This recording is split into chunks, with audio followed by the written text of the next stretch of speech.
Welcome, listeners and viewers far and wide, from Berg Cats to Katz's Deli.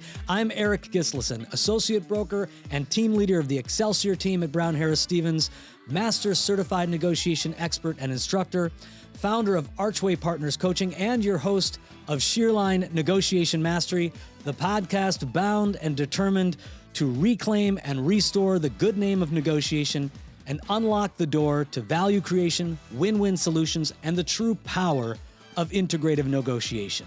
So today, we are doing something special. We're opening up the Shear Mailbag and tackling some of our audience's most frequently asked questions in today's real estate market. We've got questions about the battle over clear cooperation in our industry, with Compass, Zillow, and private listings being front and center. We have a question about something we're seeing more frequently in our market now more than ever, sellers losing money when they sell and how that impacts our negotiation power. We're asked about a renovation question about renovation costs and inflation and buyers dealing with the reality of the current and future market, and so much more. So we'll address them one by one on today's podcast. What's fascinating about these questions is that while they appear to be housing, pricing, inventory, renovations, and market conditions, they actually address elements that exist layers beneath the surface. They're about power. They're about interest. They're about perception, leverage, uncertainty, decision-making,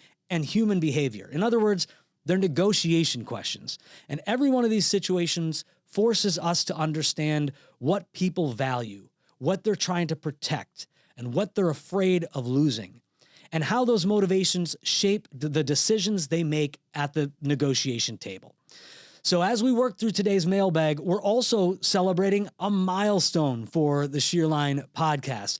25 episodes released, and this one filming now is number 26, and that'll be coming out right around the corner. It's hard to believe how many conversations we've had about negotiation, psychology, influence, decision-making, mindset, real estate since we launched the Shear Negotiation Mastery podcast.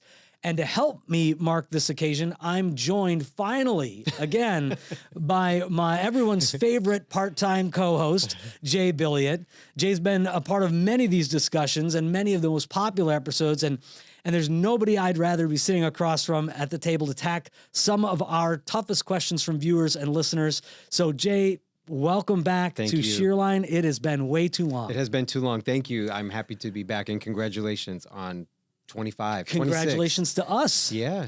Yeah, it's amazing. Now, I recently heard you told me that you actually started listening to podcasts, which is amazing. I did because there was not ours, not this one.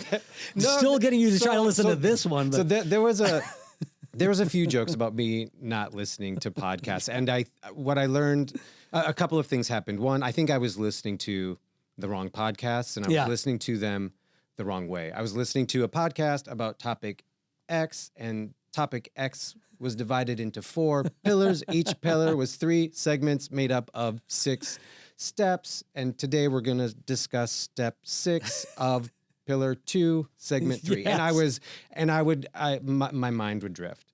And I would avoid listening to them on the subway because I wanted to be alert. I wanted to be aware of my surroundings. And the more I'm alert of my surroundings, the more I realize, nah, I'm good. I think I can listen to a podcast. And so I've been doing it, and I've been very good about it. And I really enjoy it. What can I ask what you're listening to? Are we allowed to say? As long as one of them is this podcast. I can be general. So I listen to this one, obviously. But I don't listen to the ones I'm on. I do think those are useless, probably. I don't know. I'm not going to listen to myself. I listen to, I guess, a lot of, I don't want to say self-help podcasts, but these motivational. Oh, I like how to get off the sofa, how to get motivated, how to make change. I listen to a lot of those, and I like to listen to just comedy, just straight up nonsense. Good. Nonsense. Good. It doesn't affect. It in no way affects my mental ability. It doesn't challenge my everyday thoughts. That's just good too. Some nice stuff to listen to before you fall asleep. I like it. Well, thanks. Welcome to the podcast world. Thank you. You've been on a podcast for now about the better part of a year. I've been on one longer than I've been listening to them. So what do we got today, Jay? We've got questions from listeners and viewers. I'm excited to get into them. I'm really excited about this, and I'm excited to be a part of. So one of the reasons I didn't listen to podcasts, another reason was that for me it was frustrating to listen to conversation and be inspired and not be able to participate or not be able to ask questions. Yeah. Like even when I said, "Oh, I'm listening to this podcast about the 4 pillars of something," I would be frustrated because I would want to say, "Wait, I have a question. I need help. Slow down." And this is our opportunity to give the listeners to do that. Totally. Yeah, I agree. Let's open up. I'm very excited to be the voice of the listeners. Good. Well, I hope I can answer some of these questions with some level of sophistication. So, well, I hope so because I cannot. I cannot answer them. Great. That's why this is really Ray, fun for me. You want to pull up a chair? No, all I have to do today is read. So I'm very excited. Yeah. Well, I'm excited. So let's open up the mailbag and see. Let's open it up. I just said mailbag. Mailbag? Yeah, I said mailbag. God, let's open up the mailbag. You're here. All right. So this first question is from one of our YouTube viewers. Thank you. Yes, thank you for watching. Thank you for watching and listening. From one of our YouTube viewers, they sent an email asking, "Can you address the Compass private exclusive network through your negotiation lens?" Yeah. Compass says that the private exclusives benefit sellers, buyers, agents, and their shareholders. Is it really possible for everyone to win, or are some parties benefiting more than others? And now, this is a loaded question. We're going to start with the big one. This is a loaded question. This could almost be a separate podcast. But before you answer it, if you could just briefly explain what this is a little bit. Just catch me up a little bit before you go into the answer of that. Yeah, so I mean, and if the people that are watching, listening are not familiar with this debate, this hotly contested debate that's happening not only in New York City but across the country, Compass rolled out what they call a three-phase marketing strategy. So the first phase of that three-phase marketing strategy is a private listing network, which is exactly what it sounds like. It is listings that are held off market, that are not in the MLS or in the RLS, in our case in New York City, that are not publicly available to the brokerage community or to the general public. And they do have one. They've carved out one ability for agents to have a window into the private network, which is to go into a Compass office, and they have these listings in a book that you can see. But other than that, they're not available to the brokerage community or to the general public. Okay. Phase 2 of that marketing strategy is pre-market, where they take it from the private listing network. Their idea is, we're going to gather all of this intel in the private network phase. We're going to be able to get some price consideration, interest, see what we need to do to fix up the property. And then they take it to the pre-market phase, and then ultimately to the market. So if you believe Compass, and if you hear what their spokespeople like Rory Gilad have said on stage, what Robert Refkin has said, their 94% of their listings go from phase 1 to phase 3 and end up on the market. So this is really nothing to see here from that standpoint. There's, the majority of these listings are going to ultimately be on the market. Well, obviously, there's more to unpack there from a negotiation standpoint, and from what does your gut tell you? What does your reasoning tell you? Not only what's happening right now, but where this is going. And I think that, in my opinion, what Compass wants us to focus on is the shiny object right in front of us, without seeing what they're doing down the road. Right. And that's where, from a negotiation angle, I think that there's a lot to talk about here, because agents really need to be understanding what is not the 94% that they're espousing right now and that they're telling us about, and that whole nothing to see here. It's what do we believe their intentions are? And you only have to look as far as Zillow to know what they believe their intentions are. And that's where this gets fairly contentious, because what Zillow did in response to this is say, wait a minute, like our whole business model is predicated on us having as much of the listing content as we can have, is being able to tell consumers that come to our site, and they are by far and away the most viewed real estate site. It's where most eyeballs go first.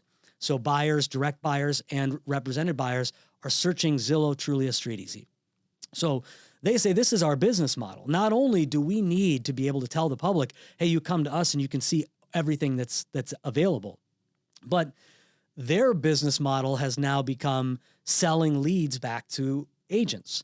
So they now have on the right side of the page, when you say contact agent, and every buyer believes that they're contacting the listing agent, and lo and behold, they're actually getting called from an expert, or I use that term loosely, a StreetEasy expert or some sort of premier agent portal platform. And those agents who are taking those leads, and I don't mean at all to disparage the fact that agents who take those leads aren't experts. I'm saying there are a lot of people in that program who are not experts. I'm sure there are many people who are incredible agents who are participating in that program. But what the consumer believes that they're getting is the listing agent. They end up getting somebody who is there to help them buy the apartment. And in that case, they pay back a percentage of that commission to Zillow, Trulia, StreetEasy, usually something like 35 or 40%. That's huge. Sizable amount of money. So you can see that for Zillow, this private listing network has huge consequences for them in the industry. And for Compass, Zillow has said, okay, great. You put something in a private listing network. We are not going to put it on our site. So now this forces back the Compass to have tough conversations with their sellers when they're saying, hey, this is a good idea, you should do this. Now they have to have a conversation about, hey, this may end up with you not being able, if we do go to market, which to their point is a 94% chance, you're not going to be on StreetEasy, Zillow, Trulia. And that creates a negotiation issue for Compass. So that's why this is a big issue. This is a big deal. Yeah. So who does benefit? Yeah. And how? Because to me, it sounds a little bit like someone says, wait a minute, that sounds a little suspicious. And they say, oh, but look at them. Look at what they're doing. Look at what they're doing right now. And we're going to alleviate that. And then you look over there and they go, no. Look over there and look at what they're doing. Look what they're trying to do. So how do you, who really is benefiting, and this is a great question. I wrote it. No, I didn't write it. This isn't my question, but it is a question that I would ask. Is it possible for everyone to win in this scenario? I'm going to answer that question after we come back from a break. Okay. Looking to stage a property but on a tight budget and timeline? Stage with Stage and Fold. Stylish, lightweight, foldable, 3D printed cardboard furniture that looks real. Quick delivery and easy assembly. Staging starts at just $199 a month per room, and setup takes less than 30 minutes. Contact us today to stage smarter, sell faster, save thousands with Stage and Fold.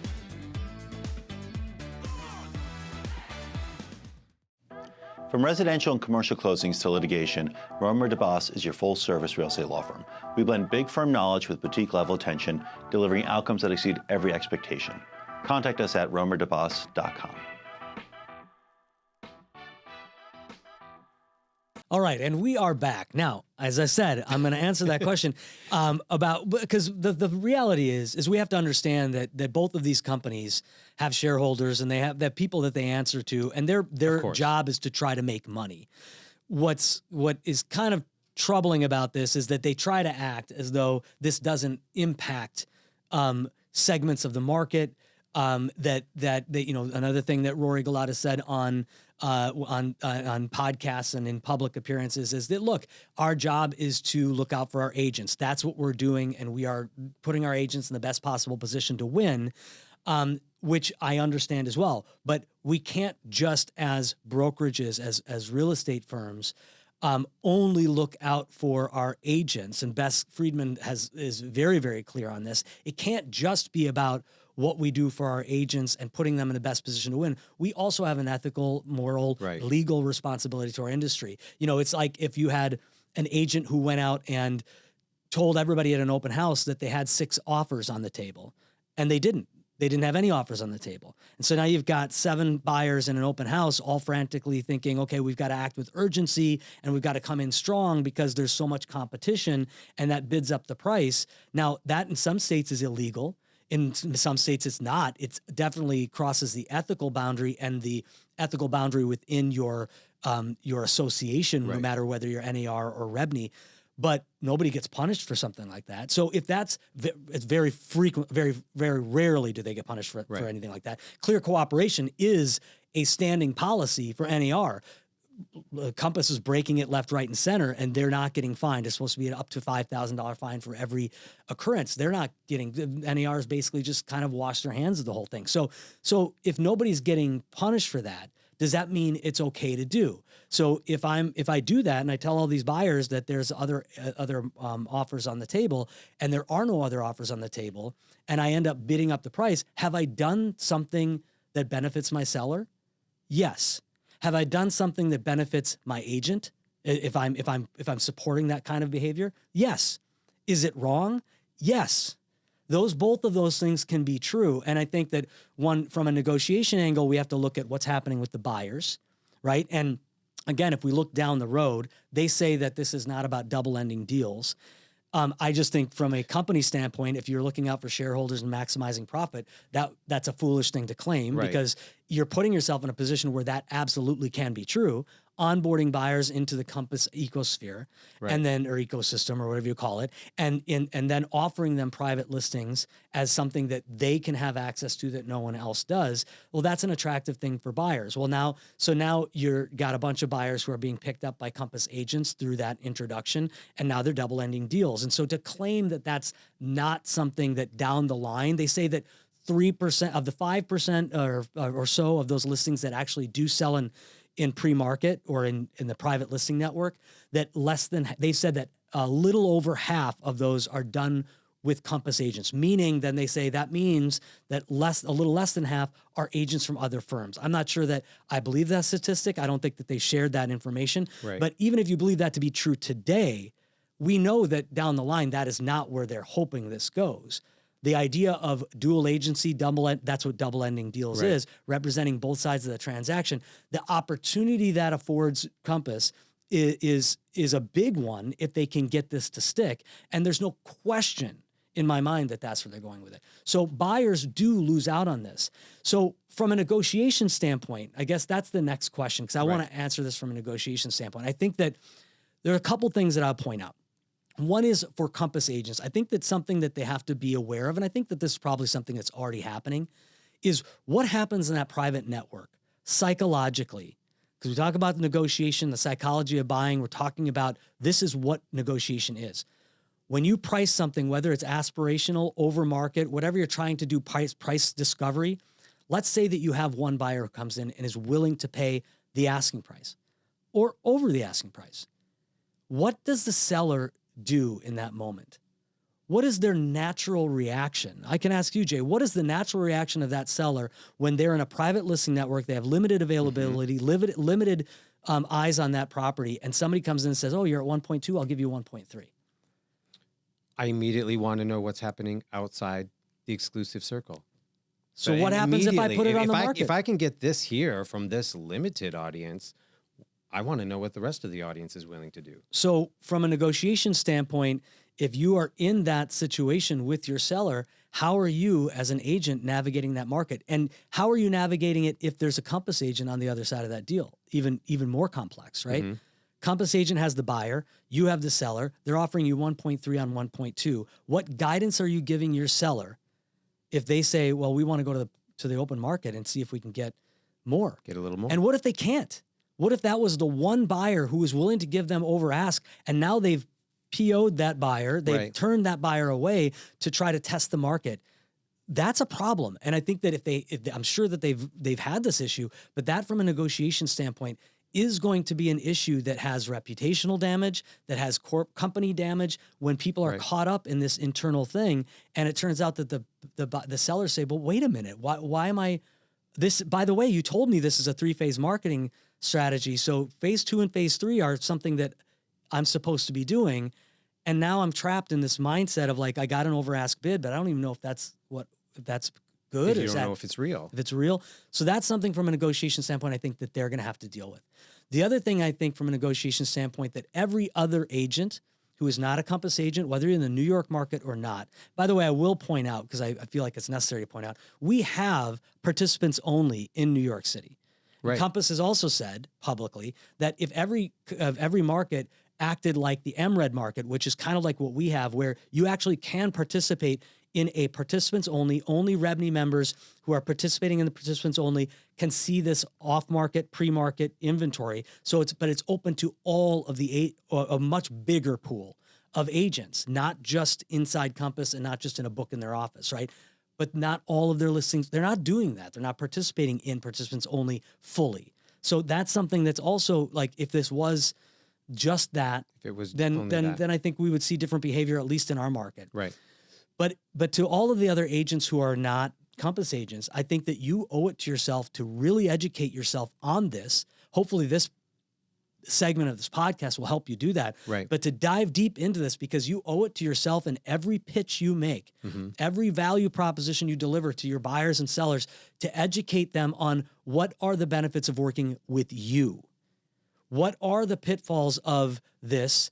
What are the advantages and disadvantages, and why, despite the fact that there is a private listing network, would they choose to work with you rather than go into the Compass ecosystem? Nothing against Compass agents. You can defend your own value proposition, but from a negotiation standpoint on this program, I think it's important that non-Compass agents don't just let this fly by and say, well, it's not that big of a deal for me, and my clients don't really care about that.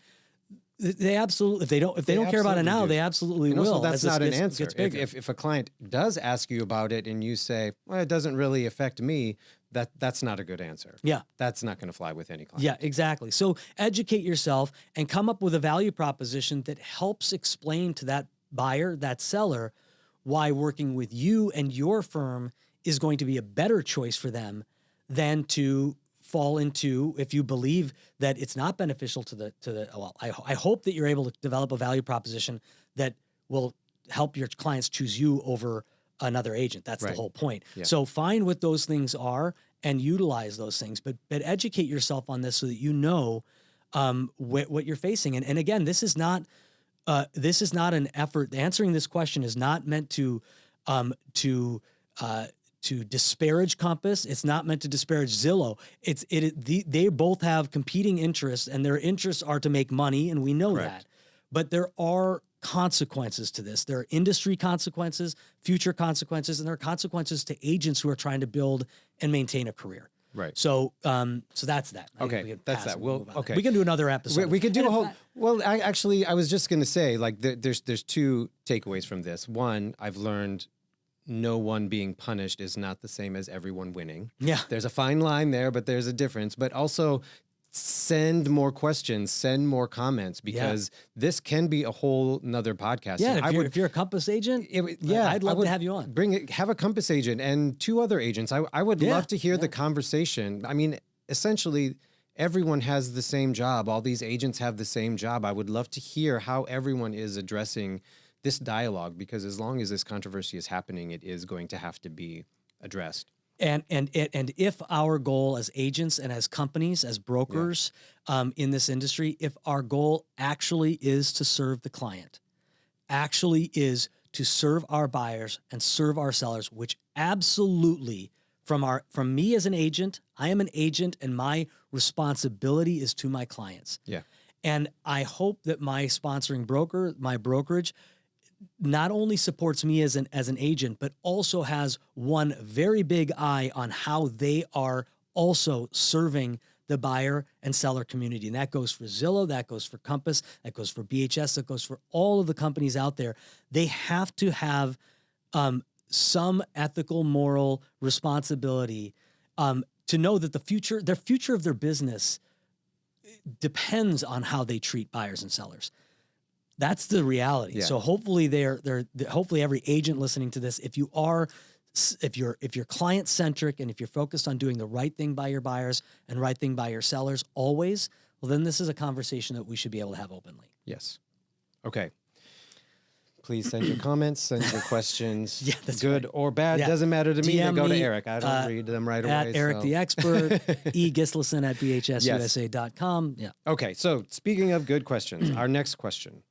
One of our longtime listeners asked you the other day, my buyers are afraid to purchase an unrenovated unit since renovation costs keep rising.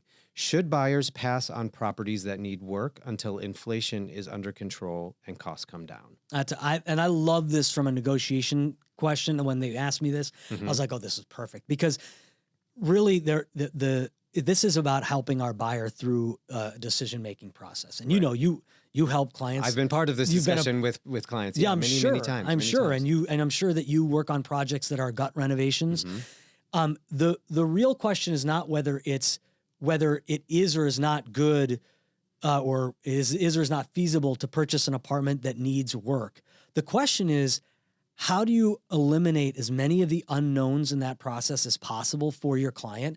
Give them as much clarity as you possibly can around cost, around timeline, asking all of the right questions to figure out whether this is something that it's palatable for them. Right. Because it's not just about the cost of the renovation. It's about the cost of carrying that apartment, mortgage and maintenance or mortgage, common charges and real estate taxes while you live somewhere else. And if this is not a second home, if this is a primary residence, you've got to live somewhere else. And there's a cost associated with renting or keeping the current apartment you have. I went through that for an entire year. We had 2 apartments, and that is costly. And then what is there a queue for the building? Is the renovation going to be able to start on time? And then, so once you know all of those things, it still is not necessarily a no. The question is, what is the deal, right? If you have something on the market for $850,000 and you can't make sense of it with $850,000 purchase price plus the renovation costs plus the living costs and the timing, the question is, could you make sense of it at $600,000, at $650,000, at $700,000? So I think agents in this circumstance really owe it to their clients to say, okay, first of all, there are going to be some clients that just don't want to undertake a renovation. They can't. They can't do it. It's just not something that they can do. Or maybe they don't know that they could live there and do the renovation. Sure. So it's about educating the client, realizing whether this is or is not something they're willing to do. But that doesn't mean that there can't be a great deal out there for that client. Right. They could end up purchasing something that is significantly below market because no one else wants to do that work. There's not an appetite. There's no demand for that product, which means that the more desperate that seller is, maybe they're willing to just offload that product. Maybe they've owned it for 3 generations or 2 generations and they paid $40,000 for it. And so really, when it comes down to it, if they sell it for $400,000 or $600,000, maybe there's 18 family members who are going to be splitting the pros. We just don't know, right? So we don't know whether there's a deal to be made. That's what we have to understand is what is the all-in cost?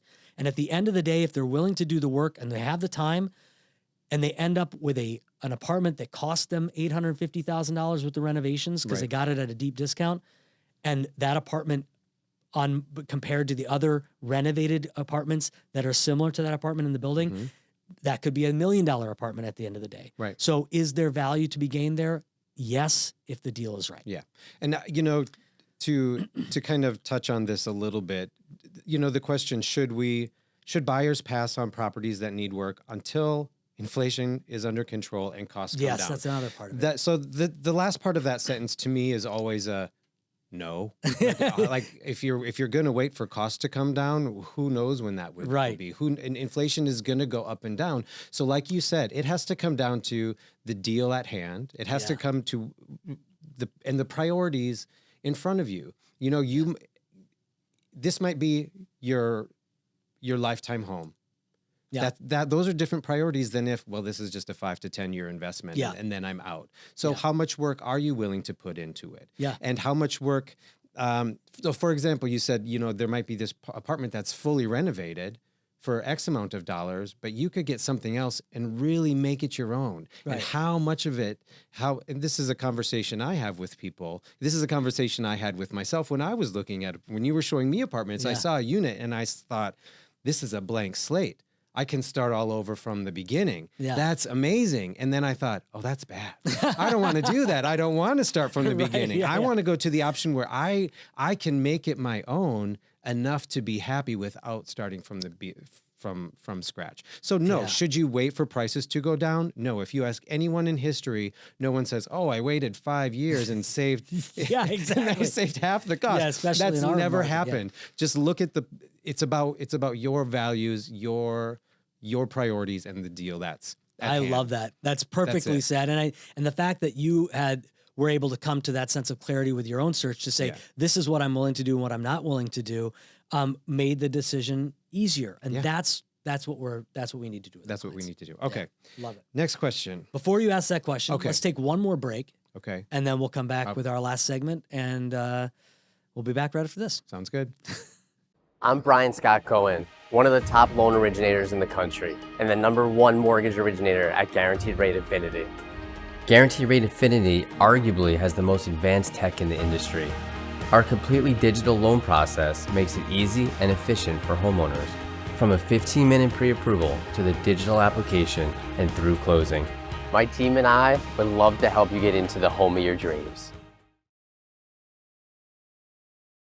This beautiful set here at Studio 1873 is brought to you by the Everset.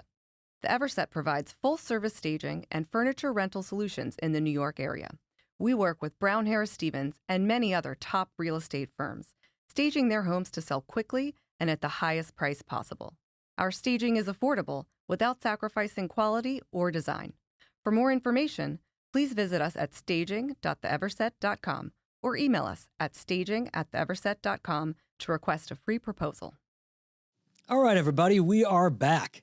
All right, Jay, what else we got? Caller 3, you're on the air. Caller 3. The next question, I think we have time from for Jody one more, right? T in Wisconsin. Okay, another one of our YouTube subscribers DM'd us, DM'd you via Instagram at Eirik the Expert. At Eirik the Expert. With this question. 2 eyes. If you're going to say with 2 eyes, you got to tell them where the eyes are, because that makes no sense whatsoever. I was just trying to think if there are more than 2 eyes in Eirik the Expert. Luckily, there are only 2 eyes in Eirik the Expert. Yeah, but nobody knows where they go. We'll spell it later. We'll spell it later. Okay. So the question is, if the seller is losing money on the sale, does that limit my buyer's ability to negotiate on price? I love this one.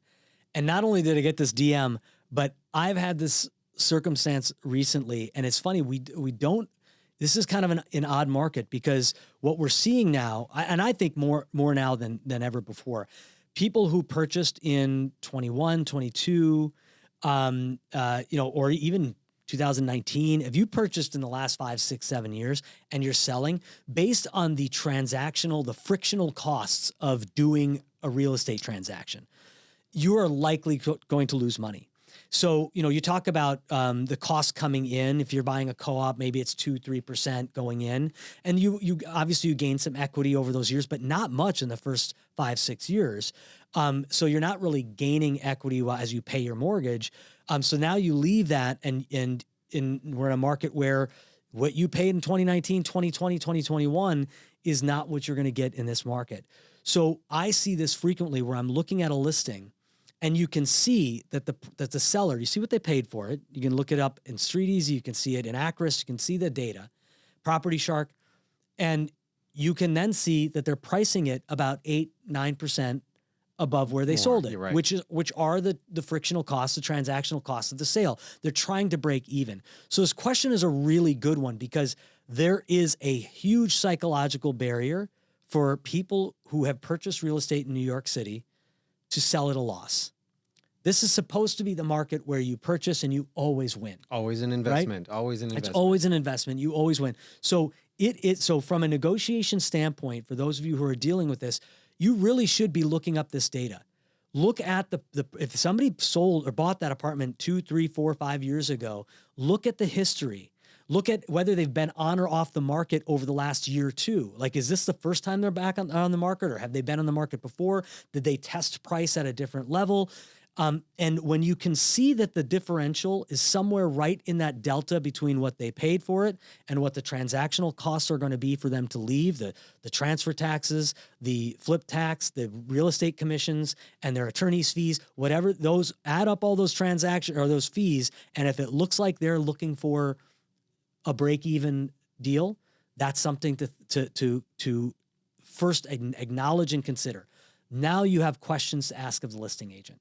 And you can point out to them, say, look, I know this is a difficult thing for your sellers. I can see just based on the Street Ease listing where they sold and where they're selling, where they purchased and where they're selling, that they're likely to lose money on the sale. And I know that's not easy for any seller. Empathy, right? I want strategic empathy. But as I see the comps in the building, it's very, very clear that the apartment is overpriced. So how should we navigate? Look, I'm asking for help from the listing agent. I'm not telling them that I'm going to do what they tell me to do. I'm just asking for clarity.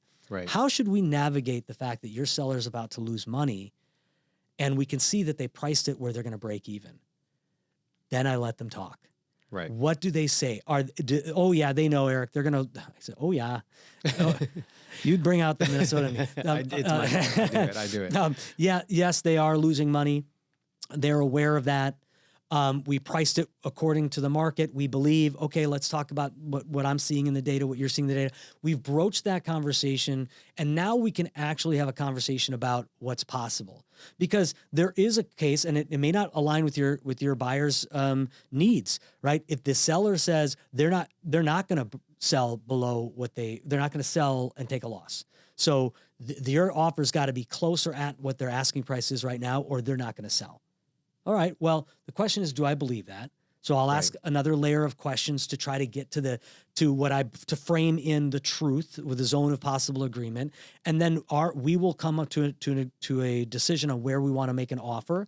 But ultimately, if that's the truth and the seller is not going to bend and does not want to sell for a loss, and that's a psychological issue they have, it may be a way to find something of value to get them something that's a price-related value to get them to be able to save face and do a deal. It may take time where you say to the seller's agent or the listing agent, hey, look, we want to do a deal here, but this isn't meeting our minimum goals. So when your seller's ready to kind of see the light here, I mean, I know they're not, maybe this is the case. They're not even living in the apartment. It's costing them whatever their mortgage is, plus their maintenance. At some point, I think they're going to probably see that they're losing more now than they would lose if they took the hit. Losing more later than if they took the hit now. Right. And if that's something they're willing to do and the conversation they're willing to have, we're here for that conversation. But you've got to follow your client's minimum goals. You can't just go back to your client and say, hey, we've got to offer ask because they're clearly going to lose money and they're not going to sell this for less than they bought it for. That's not your buyer's problem. Right. Right. The buyer's problem is not the fact that they're going to lose money. The only question is, how do we navigate a deal and allow that seller to save face, do it with empathy, and get our client the best possible deal where other agents may not be able to get the deal. I mean, you have to assume when you look at the data and you see that someone has priced their home so that they don't lose money, and it's very clear. You can't fault someone for that. Unless there are dire straits or in some sort of situation where they just want to get rid of it. Sure, they'll take a loss and they're happy to show it. But even then, I think people will always start at breaking even. Yeah. So the trick is get the information, find out why. Yeah. Are there other circumstances that will get the deal done at your buyer's price? Yeah. And they may even start way above. They may build in some cushion too, right? Right. So it's not just the 8, 9, 10%. Maybe it's 15%. But you should still kind of have one eye on okay, they're 15% above where they purchased it. What's the deal here? Yeah. And then you talk to the listing agent, and they're like, oh, yeah, they would be willing to go down to X. And you're like, oh, lo and behold, that matches right up to the 8, 9, 10% mark where they break even. And again, that's not our problem. We will buy where where it meets our goals and where the market dictates the price. We're not just going to overpay just because the seller's losing money.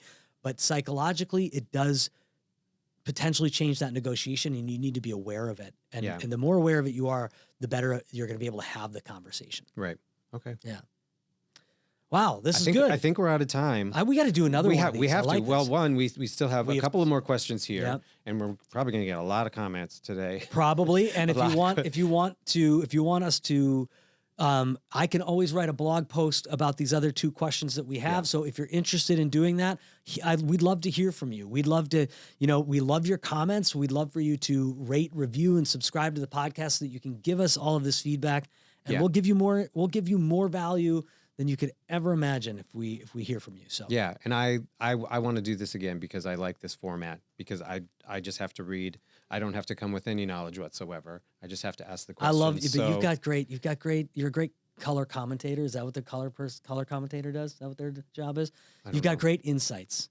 Yeah. You're like Thank you. I'm not. You're like Bob Uecker in Major League. Is that a reference that has any? Does that land? Major League? Have you seen that movie in the last? You're not anything like Bob Uecker. Okay, but I don't know. That's the one I could come up. Okay, I'll. Thank you. Is what I'm working on saying. He leads the league in most offensive categories, including nose hair. It's one of my favorite lines from the movie. I feel like that was a comment about my nose hair. All right. With that, we'll do our key takeaways. Okay. Jay, thank you. It's always a pleasure to be here. Pleasure to have you back. Thank you. We'll make sure it's not as long between this time and the next time. Our audience loves you. So let's do our key takeaways. Okay. All right. As we wrap up today's mailbag episode, I think there's one overarching lesson worth remembering. The real estate market has become increasingly complex, and with complexity rewards competence. Interest rates remain elevated. Inflation continues to influence affordability and renovation costs. Brokerages are consolidating. Lawsuits and regulatory changes are reshaping long-standing business practices. Debates around private listings, clear cooperation, transparency, compensation, and consumer choice continue to evolve. Now, every year seems to bring another shift, another headline, another reason for uncertainty. But here's what hasn't changed. People still need our guidance. People still need clarity. People still need someone they trust to help them make important decisions in moments of uncertainty. And that's where great agents separate themselves from the average ones. So if you've listened to this episode and found yourself wanting deeper understanding of the principles behind these conversations, then you're already standing at the front door of collaborative negotiation. Every topic we discussed today, from private listings to price challenges, from renovation costs to difficult clients, ultimately comes back to the same foundational skills: curiosity, empathy, communication, influence, emotional intelligence, and the ability to create solutions that serve the interests of everyone involved. And that's what this podcast is all about. As I said at the top, our goal is to reclaim and restore the good name of negotiation, unlock the door to value creation, win-win solutions, and the true power of integrative negotiations. Because I strongly believe, and I know Jay does as well, that the future belongs to the professionals who can bring clarity to complexity, confidence to uncertainty, and humanity to every conversation. And that's still worth mastering. So that's Shearline, everyone. As a reminder, you can support this show by following us, subscribing, rating, and reviewing the podcast on YouTube, Spotify, Apple Podcasts, or wherever you get your podcasts. Just go to getmorenetwork.com, and there you can check out all of the amazing shows on the network, including past episodes of Shearline. You can find me all over Instagram at archway.partners, as well as on YouTube, Facebook, and Instagram at Eirik the Expert. That's Eirik with 2 I's, E-I-R-I-K. You can contact the Excelsior team at BHS by going to bhsusa.com, and you can connect with my coaching company, Archway Partners Coaching, by visiting archwaypartnersinc.com to learn all about all of our one-on-one coaching opportunities, our group coaching opportunities, and our Archway immersive platform that is full of all kinds of value. Jay, where can they find you? They can find me at Jay Billiet _interiors. All right. And remember, everybody, there is a key for every lock, but it's the right combination of grooves, cuts, and teeth that lifts the pins and creates the shear line. Until next time, keep turning curiosity into connection, mystery into mastery, and keep unlocking what's possible. We'll see you next time, everybody.